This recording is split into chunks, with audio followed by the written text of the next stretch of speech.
All right. Yay! Welcome back, everybody, to Casually Grounded. We have a very special edition of Casually Grounded, more like educationally grounded.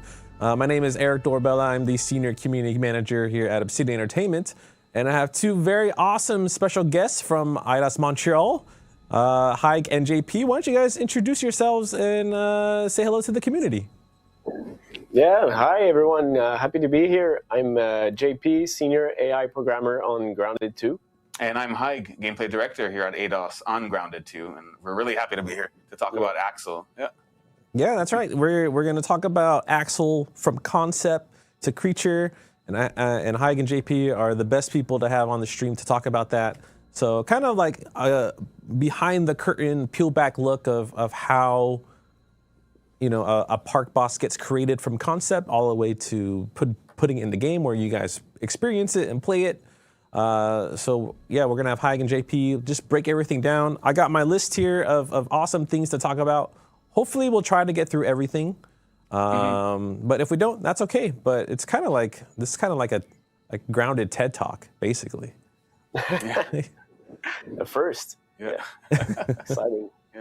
But yeah, I guess Haig, what do you want to talk about first? You mentioned, Tarantula was one of the most suggested creatures to add to the games. Why the Tarantula over like a whole bunch of other options we had from? So yeah, I think it was one of the most requested new creatures the community wanted since Grounded 1, I believe. So to us, when somebody thinks of Tarantula in our scale of the game, you think huge, right? So we said we have to go really big with this guy. And that was going to be a very first for us. It was going to be the first park boss we were doing here in Montreal, the first boss that we wanted to have our buggies with us, side by side or mounted. And we're told it has to be the biggest boss we've ever made. So I think that was a lot of firsts for us and a lot of the tall order. So, but we're excited. We're excited. If we nail this, I think it's going to be the coolest boss so far in our game. And that kind of kickstarted the brainstorm sessions. Yeah. Yeah, it was it was a lot of learnings also, and it would set a precedent for the next bosses. So it was a lot of great challenges, and we had a lot of fun. Yeah. Sure. So you mentioned brainstorm. Yeah. We can move on to that talking point. Usually when we know we're starting work on the next boss, and we have a rough idea of what the creature is going to be, but we don't know what's going to be the behavior, the different set of attacks, what's the arena, stuff like that. So usually we start with a Miro board, which is like a whiteboard online that we ask all the team members to join in, put their ideas with the little sticky notes, and then eventually a lot of ideas converge, and sometimes they don't, and we explore stuff and we prototype. We try to emphasize rapid prototyping to get something on the screen as quickly as possible to validate design ideas that we have. Yeah. And I know Henri and the animators love to really get in there, they'll open videos on YouTube, watch, become entomologists for at least a week, just really immerse themselves in what the tarantula is, Oh yeah, it's you mentioned it's a learning experience today. Every time we work on a new creature, it is a learning experience for us too, because some people they have previous knowledge, for example, on tarantulas, how they behave, how do they survive, and for example, I don't. So they put the ideas on the mirror board with a video, for example, to explain a behavior they have, like the hair throwing kind of thing. I did not know this thing existed, and it's so exciting, and really you learn so much working on Grounded. Yeah, I mean, worst case, we can always do our PhDs in entomology. It's funny you mentioned entomologists, because after we announced AXL, we actually had people email us saying they want to help provide feedback to make the AXL fight as realistic as possible. And nice. I was like, well, we're also a video game, so we can't be super realistic, because we're kind of grounded in this weird sci-fi fantasy realm. well, we're not doing like exactly 1-to-1, but it's incredible how many people reach out that want to provide their insight to make it awesome. Yeah, Chris Parker always tells us we're not National Geographic. Yeah. Like, let loose of it, have fun, obviously. Yeah. It's a fine balance to try to have both some exciting stuff that's a bit more gamey and still grounded in reality. So yeah, it's really exciting. Yeah, you want to check out these concepts? Yeah, we can go to the evolution of the concepts that Marina did on our side. Mostly really great work. Yeah, and I think they started off with forgot which species it was going to be. I mean, there's no native species anyways, but they were like, which one's the coolest one that we could get, for our visuals, Because I originally thought with the final version, I thought it was the like the blue orangutan tarantula. But yes. Yeah, I think that's what we ended up with. Yeah. But a lot of these early concepts, they were exploring different ones, different species, different colors, so we can see what they would look like. Furry ones, less furry ones, they were all there. Yeah. And I think one of the explorations was also a weak point. Yeah. We it's something we explored at first because like some almost all creatures have like a weak spot, but since it's a boss and it's so huge, one of the first ideas we wanted to explore was like having this gameplay loop where you take it down and then that exposes a weak point, and that's the loop you go through. Kind of like the big raids. I remember how he mentioned a few times like the Destiny raids and stuff like that. So that's something we struggled with actually at first, because we made it a bit too rigid, this gameplay loop that we wanted, where you could only damage Axel once it got stunned. So you had to attack the legs, and that would increase the stun on Axel, and then it would get stunned, fall down, and then you had access to the face. The weak point at first was the face, but only when it was stunned. And that was a bit too rigid, especially because it's so big and it's quite agile, as you mentioned. So it's difficult actually to purposely hit the legs all the time. And I remember in a review, Justin was playing and he was still going naturally, trying to hit the face. And that's one of the moment we realized, maybe we went a bit too far in the rigid gameplay loop, and we scaled it back, where you still, like, the ideal way to defeat it is still to stun it and then go to the weak point, which is one of the concept art we can see right now. That's one of the first version we had that we did not ship with that, but Richard, our tech animation director, explored like to make the weak point a bit more visual. And now like we kind of joked on the team because it looked like it had an alien inside. Something's gonna burst out of there. Yeah, I know, because you went through a lot of iterations with the fight. I think where the fight got to now is really good, but having to only deal damage with the weak point, I think that would make the fight super long. Yeah, and we needed like a pace breaker or something like that to like clarify. That's an issue we always have at the beginning. It's like, how do we make the phases clear? Like, now you just finished phase 1, starting phase 2.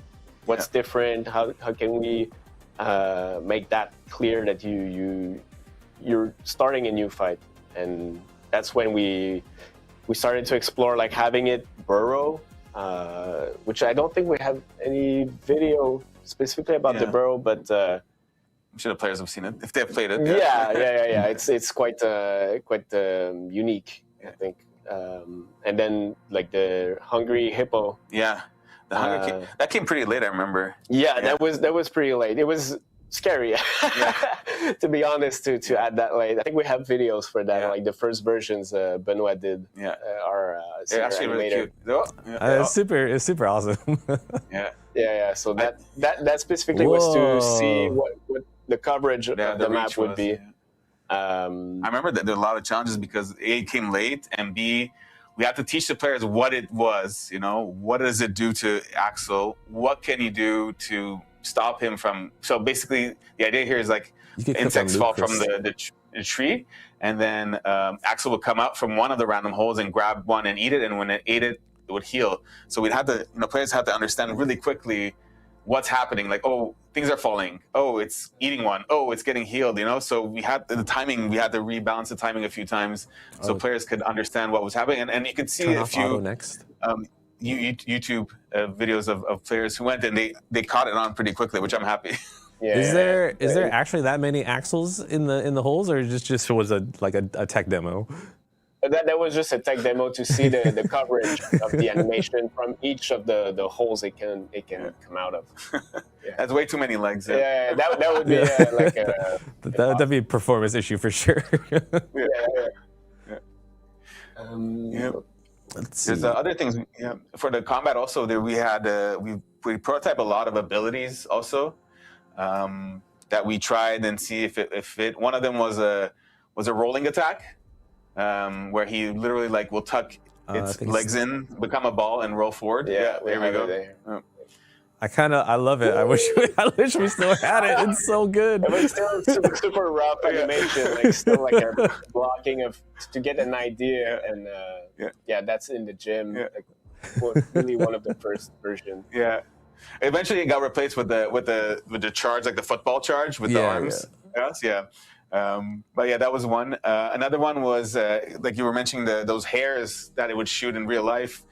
We had a few versions of it. One was a bit more sporadic. It would shoot them and they would kind of go in different directions. It was hard to read. And then talking with Henri and the other gang, they're like, what if it was like see here, it's all like sporadic. It's going to kind of avoiding. It's easy to avoid. It looks sparse. It doesn't look scary. So then we're like, what if we make it like 300 kind of like arrows that kind of blot out the sun? Yeah, I was just about to say that. So that's where you got the new version, where it's just a wall of arrows basically advancing towards you. So that's the early version. Like the first version of the one we ship with. Yeah. It's kind of interesting how many different variations of things. How you guys try to design things. How do you know which one is the one? Like it feels right. It's mainly, I think, a team feel, because the team plays first together, and rapidly I think the team, everyone's a player, a gamer, everyone's a Grounded fan. So I think from there we already get some feedback internally. Then obviously we play with Justin, and we get some feedback from him. And then once a week we play also with Obsidian. So the gang with Obsidian, and we would all sit down and play together. And then they would give us valuable feedback on, okay, well, this could be better like this, or why don't you guys try this? And it's a good back and forth. And then the way we confirm all this is with the play sessions with players at playtest labs and whatnot. And they will give us the ultimate feedback of, was it too easy, too hard? What was it? Was it clear, not clear, etc. So it's an iterative process with the feedback also. Awesome. Well, since we're kind of already seeing this block out, you guys want to jump into level design or anything before we get out of the art realm? Yeah. I can start off with. Is there anything you want to anything you guys want to talk about before we jump to level design? Let me see. Let's see our notes. Is there anything else on the comment side? Is there any interesting questions in the comments, or Josiane, you will chat? highlight them? We'll try to answer questions as much as we're possible while we're kind of presenting this TED Talk of Axel. But yeah, I'll try to pull questions out from chat if you guys have questions regarding the concept design, the abilities and stuff like that. Yeah, so maybe we can go through the concept, the different concept images we have, and then I think the next ones after that is the level, the evolutions of the arena. So I guess we can branch into that. Yeah. When it came to the arena, I think we said we have the biggest boss. Obviously, the biggest boss is going to need the biggest arena we've ever made. So that was one of the big challenges of. Oh, these are pretty colors, actually. Yeah, those are some really great colors. Our concept artist and our team is awesome. Go to the things fur they cards, out, Chris. Yeah. Oh, that's the old. That's the old fur. The old fur, you can see. Yeah. Because that's another point. having that much fur on the creature, that was a struggle at first. We had the first version with the actual like groom system, but it was too costly once we put it in the map with everything else. Like in the gym, it was fine, but once it was in the real map, it was a bit too much. So we had to take it out to actually work on it on the side. So for a while, you'll see in some of the videos we have here, where it doesn't have any hair because it's a bald axle. Bald one. It's funny. It's funny how the hair tech advanced, because seeing the bald axle, he immediately loses his adorableness. Yeah. That's a in progress video in Blender from our tech artist Sarah. Sarah's great. She's so talented. Yeah. Shout out to Sarah. She did a great job. Oh wow, it's funny how you can see the other half with no hair. Yeah. And see, we can see here like the bald spot. That's where the weak point is. So we wanted to like get it clear, remove the hair over there so that the scar would be easily visible. Yeah. Yeah, we can see all the details like down to the eyes, which is really cool. Oh my God, the eyebrows, they're so good. It's like an old wise tarantula wizard. Yeah. There's a... Yeah, we're so small in comparison. Yeah, I remember when we showed off like the trailer and footage for Axel, like internally we're like, they have no idea how truly big Axel truly is once they like actually get in the game and see him in action. That's the bald version. Yeah, the bald version. I think one of the first version of the model. Yeah. Yeah, we always try to get an early model in. Our team gives us like an early model just for scale tests, you know, animation tests, you know, attacks. Are they, because it's so big, it's like outside your camera a lot of times. So like, do we see the arm coming in? Well, the leg coming in, you know, do we see it moving around you, flanking you? So a lot of these tests can be done easily with these kind of like basic versions of the models. And then the team, obviously, in the meantime, will iterate and make the newer animations, the newer meshes, and all much more prettier than what we start with. Yeah, let's switch to Arena. Let's just check out the blockouts. Yeah, like I was saying, the arena, I think we were saying it's the biggest creature, so it's going to need the biggest arena. And but that's the thing, one of the challenges of the level design was like, it has to be the right size so that Axel can move around, but not too big where if you're on foot, you're like constantly chasing after him in like the no man's land. Or and also we wanted, okay, buggies are going to be there, so how does that impact traversing with Orb Weaver? How does it feel traversing with our red soldier buggy? So these are all different things that level design had to consider. And you can see early versions where we explored things like platforms in the back where only the Orb Weaver could go. And then trenches where the webs in the middle would slow you down, and then you would have to have your Orb Weaver buggy with you, or else you'd be at a big disadvantage. But again, this is one of the things when we were playing with the Obsidian gang, they were like, you know what, feels way too like we're trying to force the players down a certain play style. Why don't we just, you know, take off a lot of these like restrictions, you know, and let's make Axel the star, and then the arena could, you know, it could be more like about those webs being on the sides, and we can play with the hungry hippo thing. So a lot of these webs got pushed out to the extremities, to the perimeters, and then we kept the middle as clean as possible for us. In this one, they had the moving grass, which actually was the cool part about this was Axel pushing these grass around. Yeah, that would help like emphasize the hugeness of it. Yeah. But then the team decided it'd be cool if we put it in the background and it emerged through the grass. So we kind of still didn't lose the whole grass. It just wasn't part of the main arena for the battle. Yeah, that emergence, so good. Chef's kiss. Like just the way Axel just kind of pops out and jumps out. Yeah, it was a challenge. Yeah. Does anyone have? I was checking a couple questions from chat. Shyla asked if anyone on the team has a pet spider. Oh, I'm not sure. Not that I think. Not that I know of. We should have a team mascot. Yeah. Yeah. Mascot. Yeah. Oh, is this the emergence? Yeah, I think that's Oh, is the it? first version of the It's emergence. coming out of, without is that regrets. Moldork's head? Is that mouth? Is that where he comes out of? Yeah, I think that was a placeholder at first to have it come out of its lair. Yeah. Maybe you have to go Yeah, we frame by definitely frame, have to make Chris. it there, yeah. Our software doesn't like the video file, but it's okay. Oh, okay. So yeah, a lot of things were placeholder. And for the level design, also, I think another thing you were saying we had to create a new nav mesh. Yeah, that was a big challenge. As I was mentioning it earlier, like it's so big, so the arena had to be big. But usually in our game, you're not that far away from a creature while still being able to see it. So usually, like we have things like go to a lower level of details. So sometimes we start hiding the mesh and not play animations to be able to like afford everything else that's going in the game. But those like distances and stuff, like it all got challenged by the size of the arena. Yeah. And without mentioning like the nav mesh, all the navigation problems we had at first, because it's so big, we don't want Axel to get stuck on branches, for example, like we have here on the image.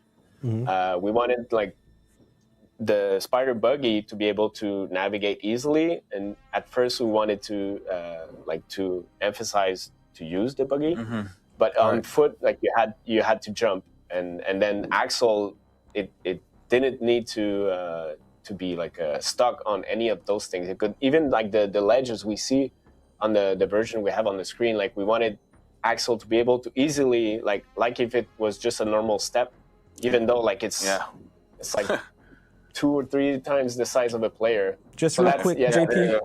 Xbox On, thank you so much for the raid. Welcome to our educational TED Talk on how our Park Boss Axel from concept was made and get into the game. But JP, you mentioned a lot of terminology, but for those who don't know, what's a nav mesh? That's a good question. Yes, indeed. It's the technology used to for a creature to know what is actual ground, where it can move, where it cannot. So as we can see here, like there's the blue one is the nav mesh that's used for spiders. So like the spiders, but what I mean is like our big creatures like orb weaver and stink bugs and stuff like that. So they wouldn't be able to like easily move from the ground to the first rock, but we needed Axel to be able to do it. So that's why we had to create a new nav mesh just specifically for Axel, and so that it would be able to follow you, even though if you jumped, it would have no trouble reaching you up there. Yeah. So there's 2 layers.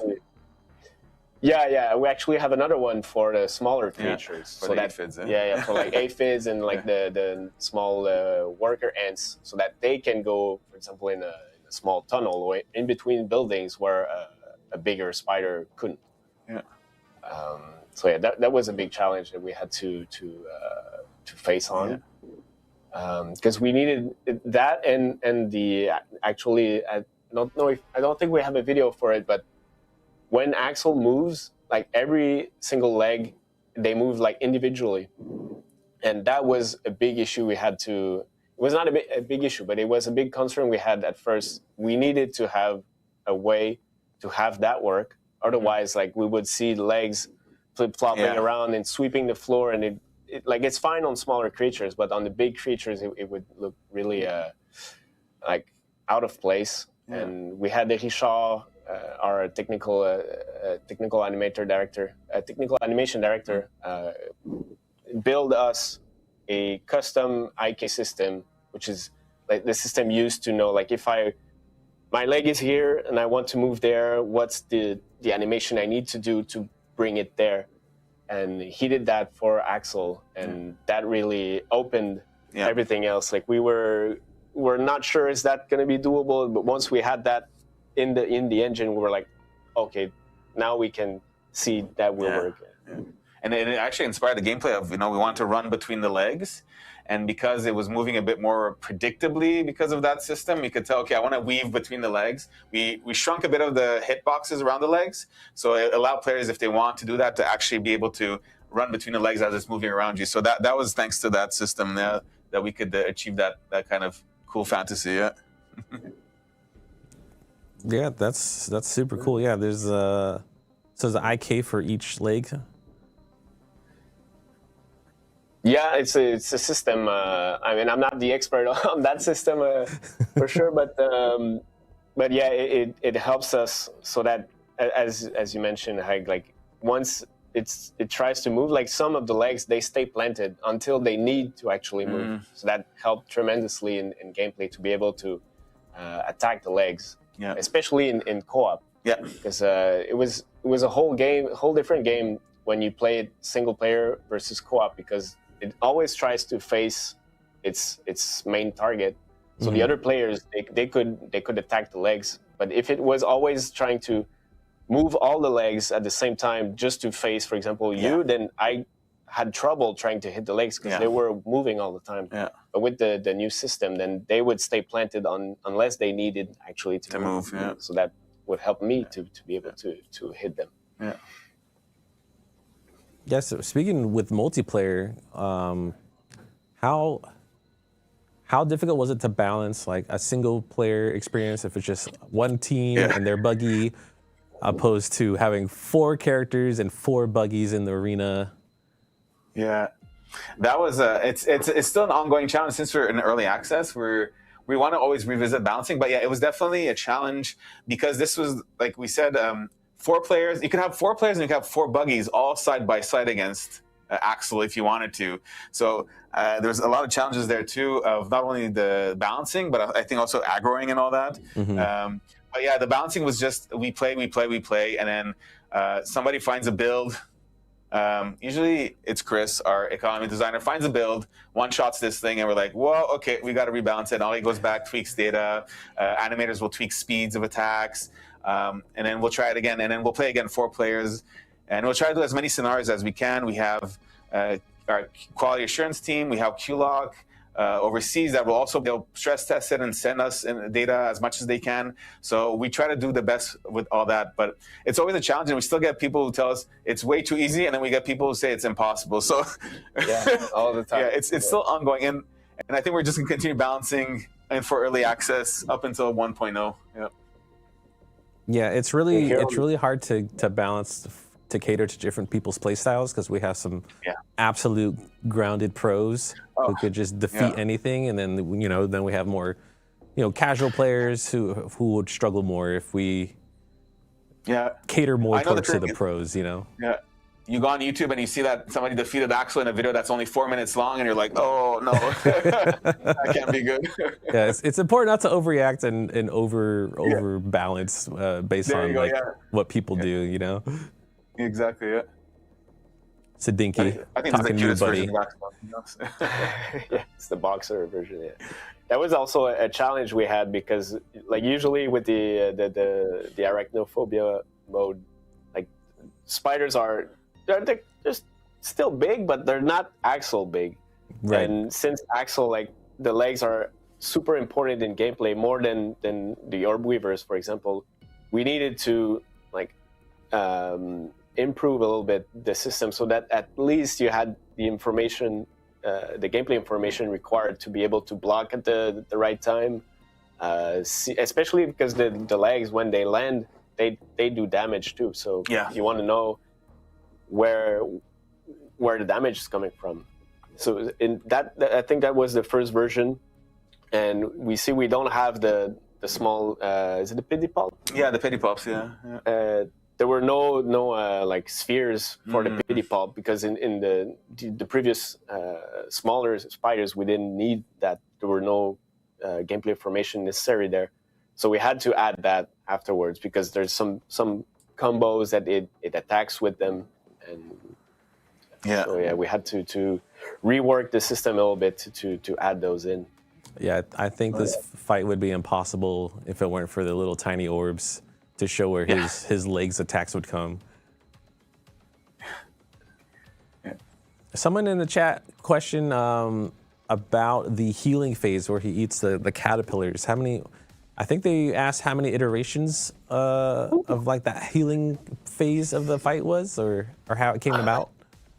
We had a few ones, especially like at first it was difficult to get the enemies to actually just spawn in the air and fall down. So that was it took us a while to get that working properly with all the other systems, because our game is quite big and we have all these different systems to like change the level of details of each creature. So we had to fight with that and like add tweaks to be able to make it work. And then it was a matter of balancing. Do we want just like neutral creatures like the caterpillars, or actual like angry creatures? For example, the cockroaches. So they would fall down and they would chase you, and then we had to manage that balance of like, okay, once I understand it can come out of the burrow and attack and heal, then that's my priority at this time. But if I get chased by too many creatures, then my focus is killing the scorpions, for example, and then I miss on the opportunity to prevent the healing. So. And I think at first everything dropped at the same time, right? And then we staggered it. So we said first let's drop the harmless, so players are like, what is happening? And it can savor the couple of seconds of it coming out, scaring you, eating the animal, healing. And then we wrapped it up by dropping the hostiles afterwards. And then it's like hostiles, Axel coming out, he's healing. You got to deal with everybody at the same time. So and it ramps up like in difficulty, but also in the chaos that's happening.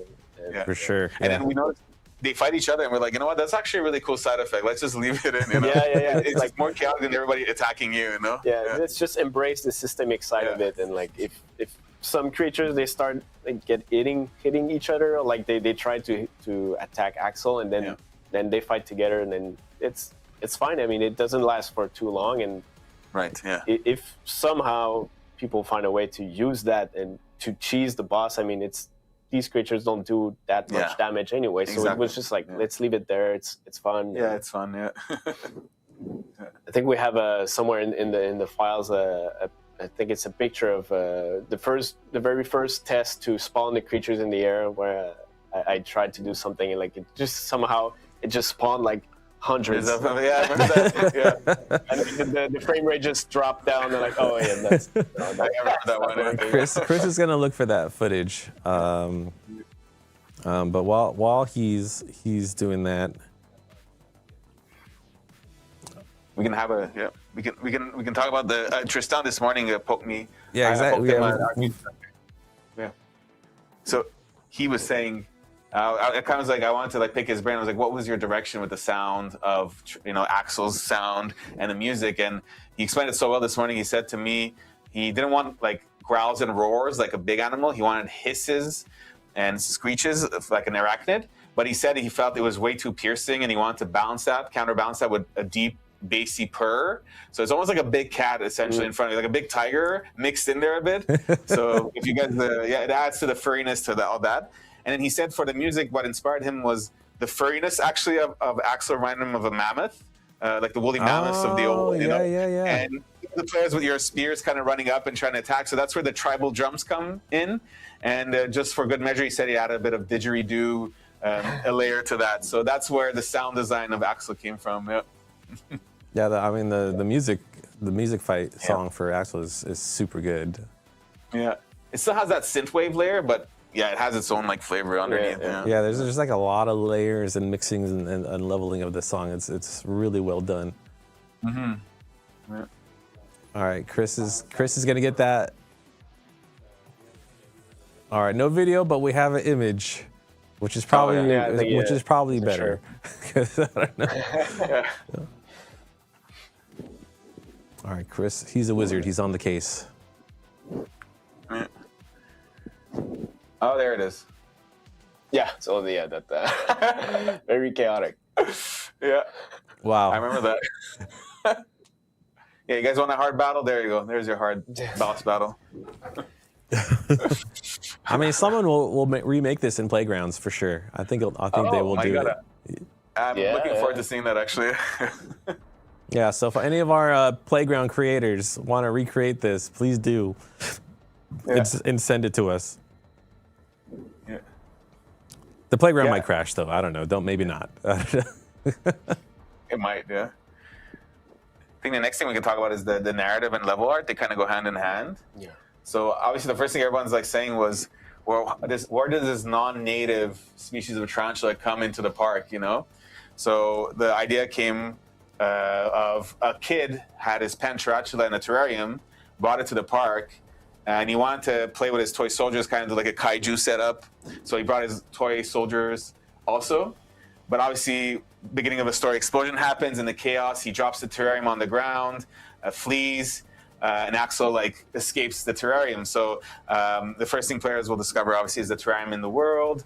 There's hints in there where he could be, and one of the visual languages there was the toy soldiers. So you would see toy soldiers at the terrarium, but also players who were observant, they could kind of see it far away at the hedge, right? And then that inspired the level art for the arena. Yeah, and like they leaned on that soldier play soldiers thing, and it was like, okay, let's emphasize the story of the kid playing there, and we had that. That was a suggestion by JF, our level design director. Yeah. To like bring back to emphasize the also the scale, which is also is always something we have to keep in mind. Is like we have to bring in things that will remind you of the scale. Yeah. That you're still just like a tiny kid, and bringing that helicopter here that helped us for that, and also emphasize like that there was like a play war going on between like green soldiers and I don't know, like there was supposed to be two factions.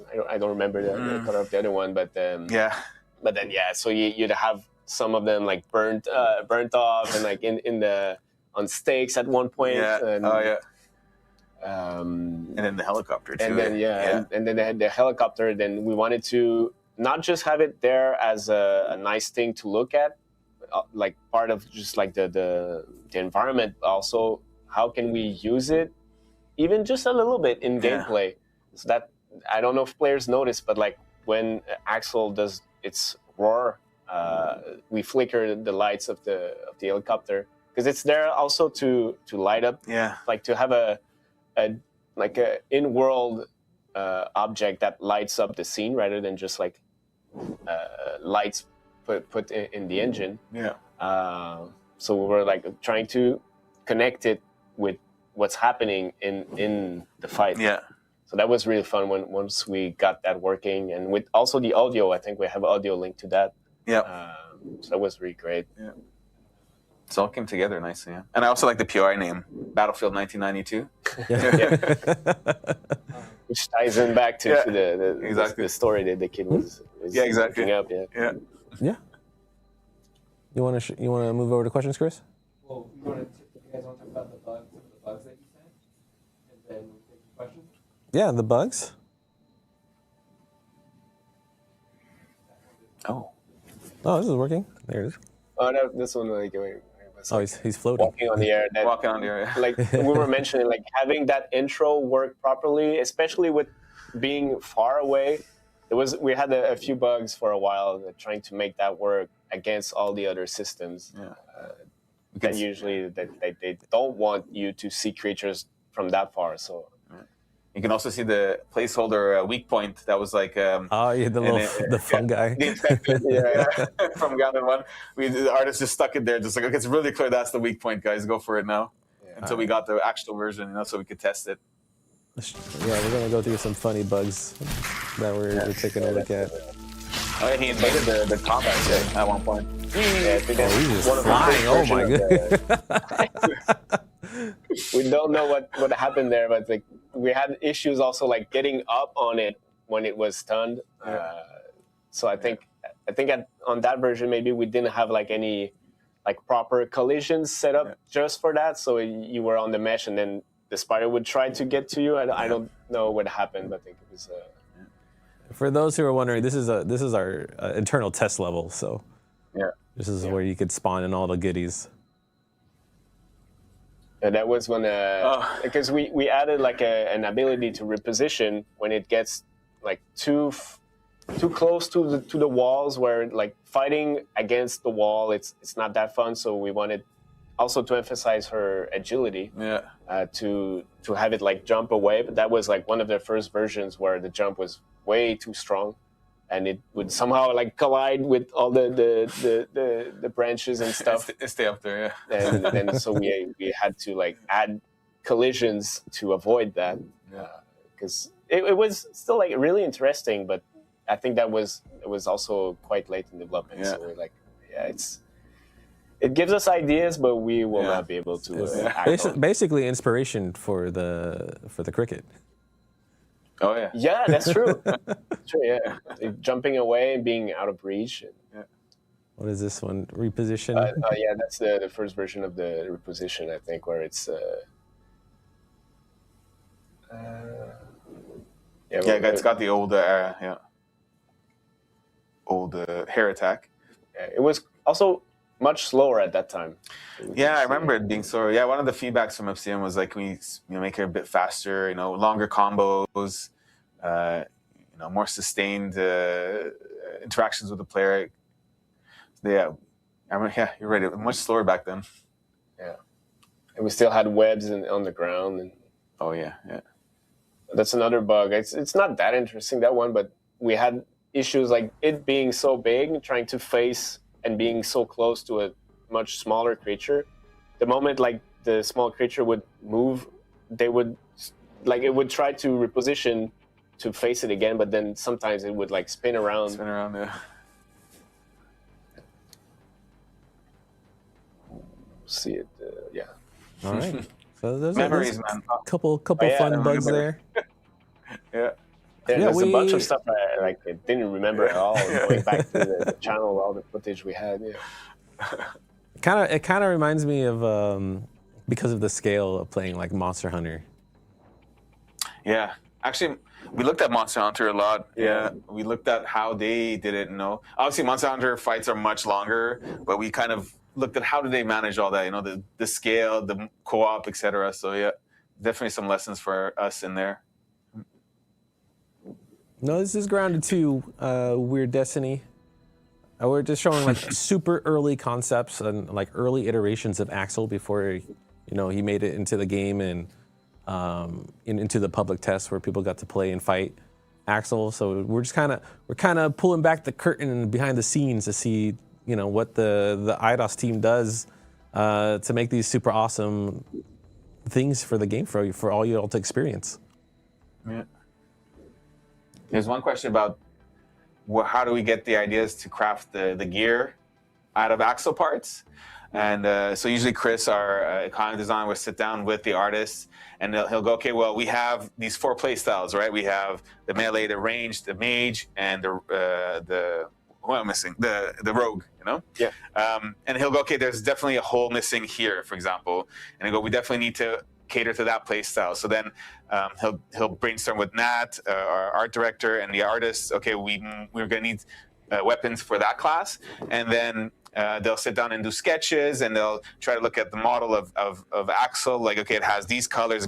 It has fur, obviously, which is one of its main characteristics. The big fangs. How do we incorporate that into the gear? And then eventually, over iterations, you have the gear, and then at the same time, Chris will come up with the perks. Usually, what does the boss do that could become an interesting perk for the player down the line. So that's usually the approach, and that's where we test it out, balance it, because usually sometimes the new things come in, they're OP, and we got to scale back. But it's always fun to have something new that's OP, for the beginning of the experience, Yeah, it's better to have it OP than just not interesting. Exactly. Exactly. Yeah.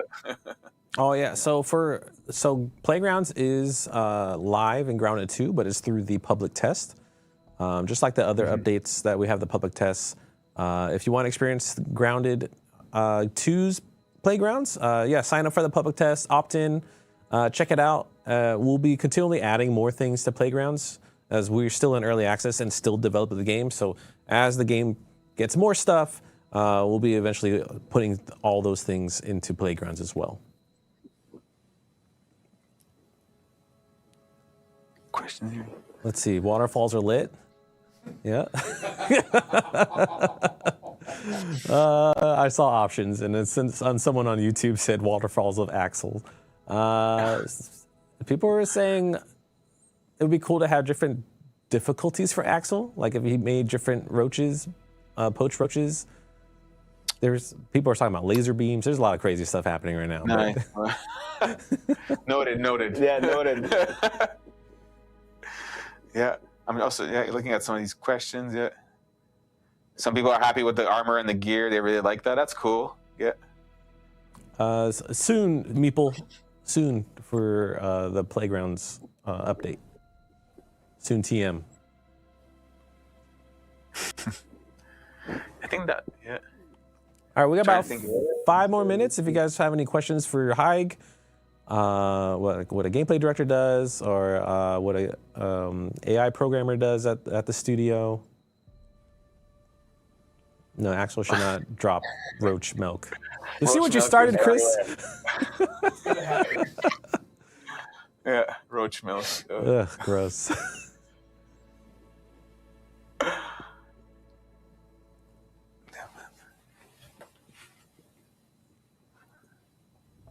Oh, I did see a question. I don't know if you're just gonna leave this. Maybe it's gonna be talked about later. But how did Axel get his scar? Or is that something we're just gonna leave for now? No, I think it's pretty known in the story. I thought it was when it escaped during the accident. Well, during the event of the story, as the terrarium fell and it left the terrarium, it scratched its back against the terrarium. That's why there's like a parts of the tarantula in the terrarium, if I'm not mistaken, right? That's I don't remember. Oh no. I remember a different version, but maybe I don't want to get in trouble with narrative. I'll let Kevin. When Kevin gets on, he could talk about it. Yeah. So we can talk about the name. I think it was mentioned in an earlier stream. Yes. Where the name comes from. Yeah. But it comes from Home Alone. Yeah. Not the most well versed in the Home Alone universe. Maybe you know more. Yeah. But, yeah. I think it came out around the same time. Justin's a big movie buff, so I'm sure he can give you a backstory to why. But in the movie, there's a very iconic scene of one of the burglars on the floor, and Kevin has a pet tarantula, happens to be right there next to the burglar. So he just picks it up, puts it on the burglar's face, and runs away. And then the burglar just like does the iconic scream. The best scream ever. Yeah, that scream is like lives in movie cinema history. So that spider, the pet spider, was named Axel, and so it's a little nod to him. That is the scene, yeah. I guess question for JP from Milton. Is there any chance that the buggies could be programmed to do tasks for us, such as the red ant collecting grass or weed planks and putting them on a pallet? It's a good question. Yeah. I don't know what we can say on that. Yeah. We will consider it. We're open to explore it. Yeah. It's part of the many ideas we had when we started on the project. Once we knew we were working on the IP with Obsidian, we had so many ideas, many directions we could go. Some of them like we needed to take action early. Some of them we were like, okay, let's see what the community thinks. So who knows? Yeah. We're never gonna say never. So yeah. Yeah. Confirm coming to spring update. Now hold on, Milton. I don't want to see any videos. This is not coming to the spring update. So Jade, I see you lurking there too. I don't want any videos on this.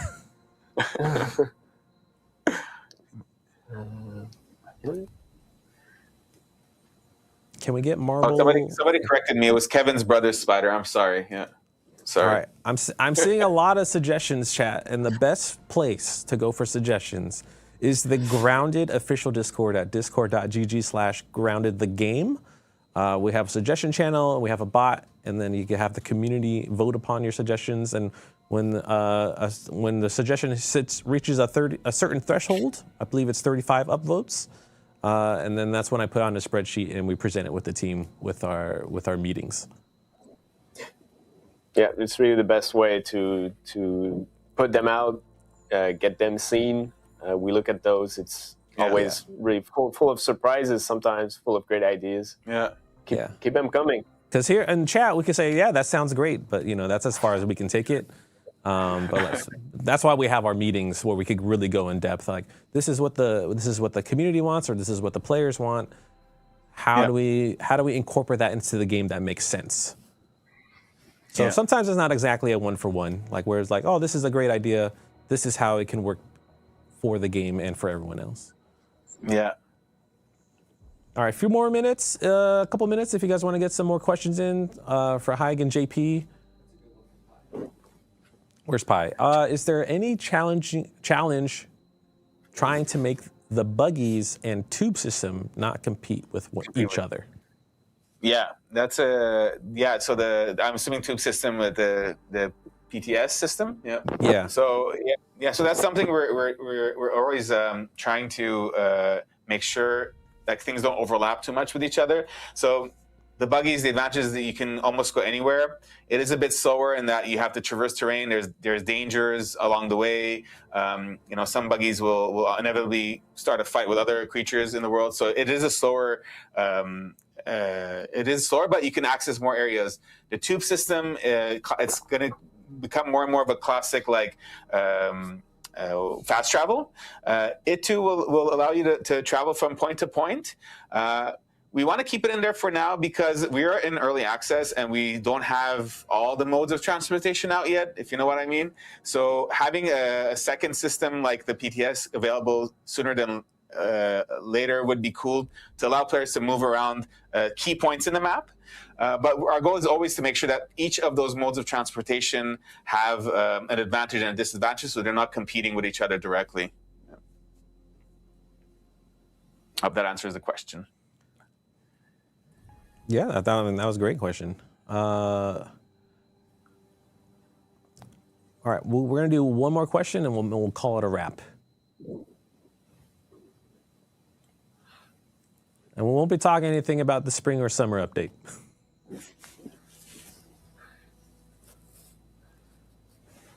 All right, I'll pick Jade's. What do you guys think about playing as a bug mode for Playgrounds, where you get to be the bug? Ooh, we had an actual code bug like that once, no? Or something? Yeah, there was a debug thing that happened from time to time, which was like not on purpose, which is I think just to test and debug animations on the creatures. Yeah. I mean, our friends over at the Double 11 who handle Playgrounds, I think that's an idea for them, bug mode. Yeah. All right. Yeah. Once again, the functionality is there on accident, so it's possible. Yeah, it's not fully there. Well, of course, there's a bunch of other systems we need to take into account. But once again, like if you put it on the Discord suggestions channel, and we'll go over them with Double 11. Yeah. Oh, the especially now that bug. Playground is coming out. Yeah, if you guys have ideas for Playgrounds, Yeah. Again, always happy to get as much feedback. What things to add to Playgrounds? What kind of gizmos do you want? What kind of things can we add to Playgrounds to make it a better experience and allow you to create more things? All right, great. I think that's a good time to end it here. Thank you, Haig and JP, for joining us. This is very educational. I learned a lot. I mean, I've only played a couple play tests, but I haven't seen, how the sausage is made, so to speak. Thank you for having us. Thanks for having us. It was really fun. Yeah. Thank you, chat. And community, let us know what do you think about these streams. Do you like the educational stuff? Do you love seeing the behind the things, the concept art, all the things that didn't make it into the game and all that stuff, and to how things are finalized? Well, not finalized, we're in early access, but makes it to the game, the things that you guys are experiencing.